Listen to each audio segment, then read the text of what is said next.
Ողջունում եմ բոլորին, երեկ Բաքվի վերաքննիչ դատարանում տեղի ունեցավ նախնական դատական նիստ կապված մեր բողոքարկման հետ։ Փետրվարի 5-ի Բաքվի ռազմական դատարանի վճիռը մենք բողոքարկել ենք եւ երեկ արդեն այդ դատը սկսեց եւ հունիսի 2-ին նշանակված է առաջին դատական նիստը։ Երեք խաղաղություն եւ դատավարություն շատ յուրահատուկ է, մանավանդ հաշվի առնելով այն հանգամանքը, որ այդ վճիռը եւ ձգձգումներով եւ արհեստական խոչընդոտներով մեզ է փոխանցվել ապրիլի 21-ին եւ զարմանալի չլինի, որ ասեմ, մինչեւ հիմա ոչ պաշտպանական կողմը, ոչ մեղադրող կողմը ընդհանրապես չեն ստացել այդ դատավճիռը, դատավճռի ամբողջական տեքստը, ստացել են միայն քաղվածքը։ Երեկ իմ կողմից անձամբ միջնորդեցի, որպեսզի դատարանը թե պաշտպաններին եւ թե բոլոր պաշտպաններին տրամադրի դատավճռի ամբողջական տարբերակը, ինչպես նաեւ մեղադրականի ամբողջական տարբերակը, բայց դատարանը զարմանալիորեն եւ ինչ որտեղ նաեւ հասկանալիորեն մերժեց իմ առաջարկը, իմ միջնորդությունը։ 2024 թվականի դեկտեմբերի 17-ից մինչև հիմա ունեցող մեր մեղադրական ակտը 2 տարի ձգձգող այս դատական գործընթացի ընթացքում մեղադրական ակտը նույնիսկ չունի պաշտպանական կողմը եւ չի տրամադրում։ Ես որևէ առիթ կունենամ խոսելու դատապրոցեսի մասին, առիթ կունենամ խոսելու ընդհանուր ընթացքի հանրայնացման մասին։ Այս անգամ ես կարծում եմ բավարարվեմ դրանով, միայն պիտի ասեմ, որ նրանք ովքեր որ կարողանան ծանոթանալ այն 15 բաժիններին մեղադրական ակտի, արդեն ամբողջապես կարող են պատկերացում ունենալ, թե ինչ է տեղ ունենում եւ ինչ կա, այսինքն այդ արդար, ազատ, բաց դատավարություն ասվածը, որ դա ֆիկցիա է, որտեղ որևէ բան չկա եւ ամբողջապես գրաքննվող, վերահսկողության տակ հաշվեհարթարի դատավարություն է եւ այդ առումով նաև հանրայնացումն էլ նույն կերպ է տեղի ունենում։ Մեկ մամուլով մոլորեցնելով Ադրբեջանի հասարակությանը, փորձելով մոլորեցնել նաև միջազգային հանրությանը։ Երեկ ես միջնորդեցի նաև երկու հարցով, որպեսզի բաց դատավարություն կազմակերպելու համար on-line հեռարձակում լինի։ Այդ նույնը ես առաջարկել եմ Արարատյանի դատարանում, բայց մերժվել է։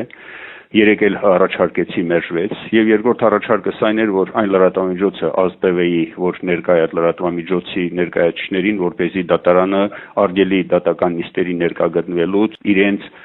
ապատեղեկատվության եւ մանիպուլատիվ գործողությունների համար նույնպես դատարանը մերժվեց։ Ինչևիցե, այս հարցը թողնենք մի կողմ, կարծում եմ, այստեղ ոչ անհայտ կարևոր պաշտպաններից մեկը, որ իր խոսքի ընթացքում բարձրաձայնեց, չհամբերեց պարզապես սպորտկաց եւ ասաց, որ մենք մեր սերունդների առջեւ ամաչելու ենք այսպիսի դատավարություն կազմակերպելու համար։ Դա էր ամբողջ գնահատականը։ Իսկ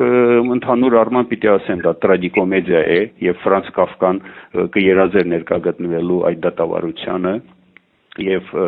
դա ներշնչանք կլներ, որպեսզի նա գրի մի նոր ստեղծագործություն կամ էլ իր հայտնի դատավարություն ստեղծագործության երկրորդ բաժինը։ Հաջորդը, որ ես ուզում եի խոսել, դա մարդու իրավունքի պաշտպանին իմ բանավոր դիմումն է, որ մայիսի 6-ին ես բանավոր կերպով դիմել եմ Հայաստանի Հանրապետության մարդու իրավունքի պաշտպանին, որպեսզի նա որևէ ձևով ստանա եւ իմ ընտանիքին փոխանցի մեր դատավճռի ամբողջական հայերեն եւ ադրբեջաներեն տարբերակը։ Նույն խնդրանքը ես փոխանցել եմ նաեւ Ադրբեջանի օմբուդսմենին, ով ամսի 5-ին մեր հետ հանդիպման էր եւ ում ես նամակ էի պատրաստել դեռևս մարտի 12-ին, 2 ամիս չէի կարողանում փոխանցել։ Փոխանցեցի այդ նամակը, նաեւ խոստացա, որ մի բան կանի, որպեսզի ադրբեջաներեն տարբերակը իմ ընտանիքին, իմ հարազատներին հասնի, բայց ոչ Հայաստանի պաշտպանից մարդու իրավունքների, ոչ Ադրբեջանի որևէ նորություն, որևէ տեղեկատվություն չկա։ Ես սպասում եմ, ամենայն դեպս եւ իմ ընտանիքը սպասում է։ Իսկ դատավարության հետ կապված պիտի ասեմ, դա ձգձգող եւ քաղաքական գործընթացներին համապատասխանեցնող դատավարություն է եւ զարմանալի չէ, որ ես հիմա մինուտի մասին պիտի խոսեմ, որ կարծում եմ հանրության համար էլ դա հասկանալի կլինի։ 2-3 ամիս երբ որ մենք այստեղ էինք դեռևս 2024 թվականի հունվար փետրվար ամիսներին